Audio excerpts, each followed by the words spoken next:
Asia समकालीन विश्व राजनीति का चैप्टर दक्षिणी एशिया क्या है, ये परिचय होगा हमारा। और इस चैप्टर के महत्वपूर्ण बिंदु समझने का हम प्रयास करेंगे। नमस्कार स्टूडेंट्स, आपका अपने चैनल पे स्वागत और अभिनंदन है। आज का हमारा महत्वपूर्ण टॉपिक समकालीन दक्षिणी एशिया से संबंधित है। तो सबसे पहले हम देखेंगे कि दक्षिणी एशिया क्या है। तो प्राय भारत, पाकिस्तान, नेपाल, भूटान, बांग्लादेश, श्रीलंका, मालदीव को इंगित करने के लिए दक्षिणी एशिया जो शब्द है उसका प्रयोग किया जाता है, या यूं कहें कि भारत के पड़ोसी देशों को दक्षिणी एशिया कहा जाता है। तो आप इसमें देख सकते हैं भारत, पाकिस्तान, नेपाल, भूटान, बांग्लादेश, श्रीलंका, मालदीव, ये सब भारत के पड़ोसी देश हैं और इनको दक्षिणी एशिया शब्द से पुकारा जाता है। दक्षिणी एशिया का ये जो क्षेत्र है, उत्तर में विशाल हिमालय पर्वत श्रेणी से, तो दक्षिण में हिंद महासागर और पूर्व में बंगाल की खाड़ी से, और पश्चिम में जब बात करें तो अरब सागर के कारण एक विशिष्ट प्राकृतिक क्षेत्र या भौगोलिक क्षेत्र में दिखाई देता है। भू राजनीतिक धरातल पर दक्षिणी एशिया एक विशेष क्षेत्र में विविधताओं से भरा हुआ है। यदा कदा अफगानिस्तान और म्यांमार को भी इस क्षेत्र की चर्चा में सम्मिलित कर लिया जाता है। चीन भी इस क्षेत्र का एक प्रमुख क्षेत्र है, लेकिन उसे दक्षिणी एशिया का भाग नहीं माना जाता। बिल्कुल आप क्लियर फैक्ट रखें कि चीन को दक्षिणी एशिया का भाग नहीं माना जाता।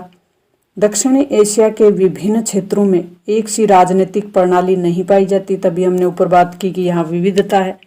तो यहाँ सभी देशों में, जिन देशों की हमने बात की, उनमें राजनीतिक प्रणाली वो एक समान नहीं पाई जाती। भारत और श्रीलंका में स्वतंत्रता के पश्चात से ही लोकतांत्रिक व्यवस्था स्थापित है यहाँ। और पाकिस्तान और बांग्लादेश एक ऐसे देश हैं जहाँ दोनों में ही सैनिक शासन रहे हैं बीच बीच में। तो यहाँ लोकतांत्रिक और सैनिक दोनों प्रकार की व्यवस्था देखने को मिली है। नेपाल में सन 2000 तक संवैधानिक राजतंत्र रहा, लेकिन 2008 में राजतंत्र के खत्म होने के बाद ये एक लोकतांत्रिक गणराज्य के रूप में उभरा है।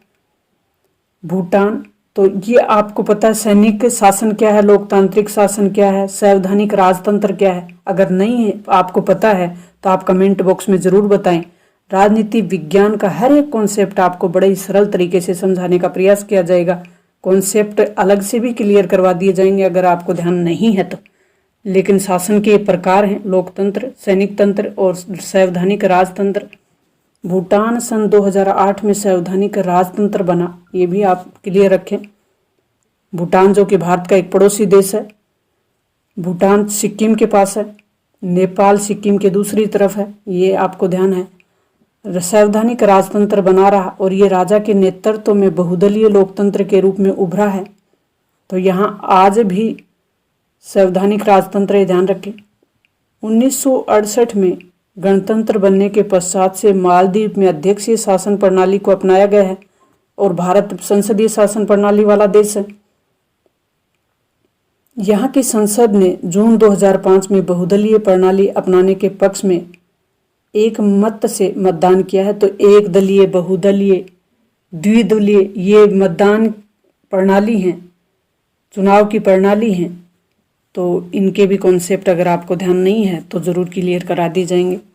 दक्षिणी एशिया, दक्षिणी एशिया में लोकतंत्र का रिकॉर्ड है वो मिला जुला ही है।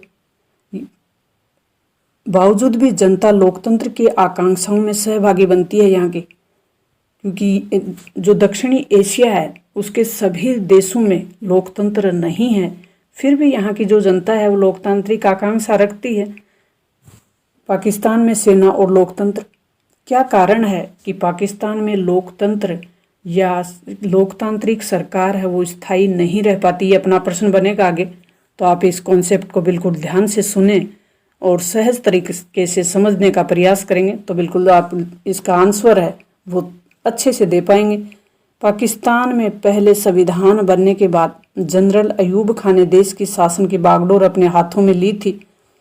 जल्द ही अपना निर्वाचन करवा लिया और बाद में परिस्थिति वंश उन्हें अपना पद छोड़ना पड़ा। जनरल अयूब खान के बाद शासन की कमान जो आई वो आई जनरल याहिया खान के हाथ में, और इनके सैनिक शासन में देश ने बांग्लादेश संकट का सामना किया। सन 1971 में भारत के साथ युद्ध में हार का सामना भी किया, जिसके परिणाम स्वरूप पूर्वी पाकिस्तान विभाजित होकर एक स्वतंत्र देश बन गया बांग्लादेश। तो बांग्लादेश कब बना, ये फैक्ट आपके क्लियर हो गया। विभिन्न घटनाओं के बाद सन 1988 में पाकिस्तान में पुनः बेनजीर भुट्टो के नेतृत्व में लोकतांत्रिक सरकार बनी। सन 1999 में जनरल परवेज मुशर्रफ खान, या कहें कि जनरल परवेज मुशर्रफ प्रधानमंत्री नवाज शरीफ को हटाने तक पाकिस्तान में निर्वाचित लोकतंत्र कायम रहा। पुनः सन 2008 में जाकर स्थापित हुआ यहाँ। तो जनरल परवेज मुशर्रफ ने 1999 में नवाज शरीफ की जो सरकार थी, लोकतांत्रिक सरकार, उसको हटा दिया और तब तक कायम रहा जब तक कि 2008 में पुनः निर्वाचन नहीं करवा लिया, चुनाव नहीं करवा लिया, लोकतांत्रिक सरकार कायम वहाँ नहीं हुई। पाकिस्तान में लोकतंत्र स्थायी न रह पाने के कई कारण हैं। तो यहाँ सेना भी है। कारण में पहला कारण है कि यहाँ राजनीति में या सरकार में सेना की बहुत बड़ी भूमिका रहती है। धार्मिक और भूस्वामी अभिजनों की भी यहाँ बहुत बड़ी भूमिका है। सामाजिक दबदबा भी यहाँ रहता है, या कहें कि दबाव बना रहता है। तो ये सब कारण हैं। आतंकवाद यहाँ एक और भी बड़ा कारण है, वो भी आप नोट रखें। बांग्लादेश में लोकतंत्र सन 1947 से सन 1971 तक बांग्लादेश पाकिस्तान का ही एक अंग था, जो दिसंबर 1971 में भारत पाकिस्तान युद्ध के पश्चात एक स्वतंत्र देश के रूप में अस्तित्व में आता है। तो स्वतंत्रता के पश्चात बांग्लादेश ने अपना संविधान बनाकर अपने को एक धर्मनिरपेक्ष लोकतांत्रिक समाजवादी देश घोषित किया था। बांग्लादेश में सन 1975 में सैनिक शासन की स्थापना हुई। विभिन्न राजनीतिक घटनाक्रमों के बाद सन 1991 में बांग्लादेश में बहुदलीय चुनाव करवाए गए और प्रतिनिधि मूलक लोकतंत्र स्थापित हुआ। तो एक दलीय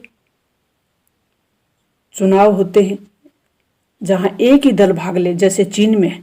बहुदलीय जिसमें 2 से अधिक दल भाग लें।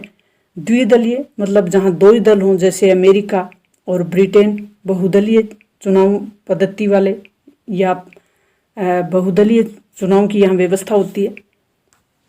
कहने का मतलब जो सरकार बनाने का कंपटीशन होता है वहाँ 2 दलों के बीच ही होता है। भारत एक बहुदलीय लोकतंत्र वाला देश है। नेपाल में राजतंत्र और लोकतंत्र। भारत का पड़ोसी और दक्षिणी एशिया का एक प्रमुख देश नेपाल, जिसमें पहले राजतंत्र था फिर लोकतंत्र आया। नेपाल अतीत में एक हिंदू राज्य था और आधुनिक काल में 1990 तक वह संवैधानिक राजतंत्र रहा। सन 2000 में नेपाल के राजा ने संसद को भंग कर लोकतंत्र को समाप्त कर दिया। 2006 में नेपाल में देशव्यापी लोकतंत्र समर्थक प्रदर्शन चले। गठबंधन माओवादी और सामाजिक कार्यकर्ताओं ने किया। अंततः सन 2008 में पुनः नेपाल में लोकतंत्र की स्थापना हुई और सन 2015 में नेपाल ने नया संविधान बनाया। ये भी ध्यान रखें आप, लोकतंत्र की स्थापना 2008 में, नया संविधान बनाया 15 में, 7 साल बाद। श्रीलंका में जातीय संघर्ष और लोकतंत्र। 1948 में श्रीलंका आज़ाद होता है और उसके बाद से श्रीलंका में लोकतंत्र कायम है। तो दक्षिणी एशिया के 2 ऐसे देश हैं जिसमें लगातार लोकतंत्र कायम रहा है, भारत और श्रीलंका। हालांकि श्रीलंका में सिंहली और तमिलों के बीच जातीय संघर्ष की जो समस्या है वो मुख्य है। श्रीलंका की राजनीति में बहुसंख्यक लोग हैं वो सिंहली हैं, सिंहली समुदाय के, और सिंहली समुदाय का ही वर्चस्व है, ज़्यादातर अधिकार भी इन्हीं को प्राप्त हैं। इन लोगों का मानना है कि श्रीलंका केवल सिंहली लोगों का है। तमिलों के साथ यहाँ कोई सहानुभूति नहीं बरती जाती। भारत सरकार ने सन 1987 में प्रत्यक्ष रूप से श्रीलंका के तमिलों के मसले को सुलझाने का प्रयास किया, यानी भारतीय सेना को श्रीलंका भेजा गया था, जिसका परिणाम ये हुआ कि लिट्टे आतंकवादी संगठन द्वारा भारत के प्रधानमंत्री राजीव गांधी को अपनी जान गंवानी पड़ी थी। ये 1987 में एक समझौता हुआ था, राजीव जयवर्धने समझौता। राजीव गांधी और श्रीलंका की तरफ से थे जयवर्धने, उनके बीच समझौता हुआ था। ये सेना भेजी गई थी उस समय तमिलों की समस्या को सुलझाने के लिए। श्रीलंका सरकार तथा तमिलों के बीच संबंधों को सामान्य करने के लिए भारतीय सेना भेजी। 1989 में से पुनः बुलाया गया भारतीय सेना को, और जब बुलाया गया तब वीपी सिंह सरकार थी। देश में संघर्षों के चपेट में होने के बावजूद श्रीलंका अच्छी आर्थिक वृद्धि और विकास के उच्च स्तर को पाने में सफल रहा है। आजकल जो करंट में चल रहा है 2022 में, तो श्रीलंका की जो आर्थिक स्थिति है वो पूरी तरह डगमगा चुकी है। तो इसको हमने करंट से रिलेट कर लिया। भारत पाकिस्तान संघर्ष श्रीलंका के महत्वपूर्ण देश हैं ये, और पड़ोसी देश है भारत का पाकिस्तान, और कभी 1947 से पहले दोनों एक ही थे। दक्षिणी एशिया में भारत की केंद्रीय स्थिति होने के कारण अधिकांश जो संघर्ष हैं उनका रिश्ता भी भारत से ही होता है। भारत दक्षिणी एशिया में सब देशों के मध्य में स्थित है, बड़ा देश है, लोकतांत्रिक देश है, इसलिए संघर्ष का ज़्यादातर रिश्ता भी भारत से ही है। ये सब भारत के पड़ोसी देश हैं, सबके साथ छोटा मोटा संघर्ष चलता रहता है, तनाव चलता रहता है, भूटान को छोड़कर। भारत और पाकिस्तान के मध्य संघर्ष का मुख्य मुद्दा कश्मीर है। सन 1948 में युद्ध में कश्मीर दो हिस्सों में, पाक अधिकृत कश्मीर तथा भारत का जम्मू कश्मीर प्रांत, ये दो भागों में बट गया था, जिसे पीओके कहते हैं, पाक अधिकृत, पाक ऑक्युपाइड कश्मीर। सामरिक मसलों जैसे कि सियाचिन का मसला, नियंत्रण और हथियारों की होड़, आतंकवाद को नियंत्रित करने वाला मसला, हथियारों की होड़, सिंधु नदी जल बंटवारे को लेकर भारत और पाकिस्तान के मध्य तनाव बना रहता है। तो ये आप ध्यान रखें, भारत और पाकिस्तान के मध्य तनाव है वो कौन कौन से मुद्दों पे है। तो सियाचिन ग्लेशियर एक ऊंचा पर्वतीय क्षेत्र है, आतंकवाद पे नियंत्रण, हथियारों की होड़ और सिंधु नदी जल बंटवारे से संबंधित सीमा विवाद। भारत और उसके जो दूसरे पड़ोसी देश हैं उनकी बात कर लेते हैं। भारत और बांग्लादेश के मध्य गंगा और ब्रह्मपुत्र नदी, दो नदियों का विवाद है। जल की हिस्सेदारी सहित कई मुद्दों पे मतभेद है। भारत एवं बांग्लादेश के मध्य कई सहयोग के क्षेत्र भी हैं, क्योंकि भारत ने ही अपना योगदान दिया था बांग्लादेश को स्वतंत्र कराने में, तो सहयोग के क्षेत्र भी हैं इसमें। आर्थिक संबंध, आपदा प्रबंधन, सहयोग के क्षेत्र देख लेते हैं। आर्थिक संबंधों के मामले में, आपदा प्रबंधन संबंधी मामले में, पर्यावरण संरक्षण से संबंधित जो भी मुद्दे हों वहाँ इनमें सहयोग है दोनों देशों में। दोनों देशों ने सन 2015 में कुछ परीक्षणों का भी आदान प्रदान किया है, जिनको एनक्लेव बोलते हैं। भारत और नेपाल के मध्य हुई संधियों के तहत दोनों देशों के नागरिक एक दूसरे के देश में बिना पासपोर्ट और बिना वीजा के आ जा सकते हैं, कार्य कर सकते हैं। भारत अक्सर नेपाल की जो चीन से दोस्ती है उसको लेकर आपत्ति व्यक्त करता रहता है। साथ ही ये नेपाल द्वारा भारत विरोधी तत्वों को के विरुद्ध भी कदम उठाने के लिए कहता है, और अगर नेपाल नहीं उठाता तो भारत उससे नाराज होता है, नाखुश रहता है। भारत नेपाल संबंधों में जो मतभेद के कारण है वो देख लेते हैं। व्यापार संबंधी, भारत नेपाल के बीच ऊपर हमने जो विवाद के मुद्दे हैं उनको देख लिया कि कुछ ऐसे तत्व हैं जो भारत विरोधी हो, उनके विरुद्ध नेपाल अगर कार्रवाई नहीं करता तो भारत नाराज रहता है। चीन से दोस्ती करता है नेपाल तो भारत को नाराजगी होती है। तो अब कुछ सहयोग के क्षेत्र देख लेते हैं। सहयोग के क्षेत्र ज़्यादा हैं भारत नेपाल के, क्योंकि भारत की जनता और नेपाल की जनता बिना वीज़ा, बिना पासपोर्ट के एक दूसरे के देश में जा सकते हैं। वैज्ञानिक सहयोग, साझे प्राकृतिक संसाधनों की, बिजली उत्पादन की और जल प्रबंधन संबंधी ग्रिड के मामले हैं, ये इनके सहयोग के मुद्दे हैं या मामले हैं। श्रीलंका और भारत के मध्य तनाव, इस द्वीपीय देश है, श्रीलंका एक द्वीपीय देश है और उसमें जातीय संघर्ष को लेकर भारत और श्रीलंका के बीच तनाव रहता है, जो कि मेन तनाव है वो तमिल समुदाय उससे संबंधित भी है। भारत 1987 में सैन्य हस्तक्षेप के बाद से श्रीलंका के अंदरूनी मामलों में असंलग्नता की नीति पर अमल कर रहा है। दोनों देशों ने एक मुक्त व्यापार समझौते पर हस्ताक्षर किए। भारत के भूटान के साथ बहुत अच्छे संबंध हैं। भारत के सहयोग से भूटान पनबिजली की बड़ी परियोजनाएं चला रहा है। भारत ने मालदीव के आर्थिक विकास, पर्यटन और मत्स्य उद्योग इनमें बहुत सहायता की है। अब जो दक्षिणी एशिया के जो देश हैं, भारत के पड़ोसी देश, इनमें शांति और सहयोग के लिए क्या प्रयास किए हुए हैं, कौन से संगठन बनाए हुए हैं, उनके बारे में हम देख लेते हैं। तो इसमें शांति और सहयोग के लिए जो संगठन बनाया हुआ है वो है सार्क।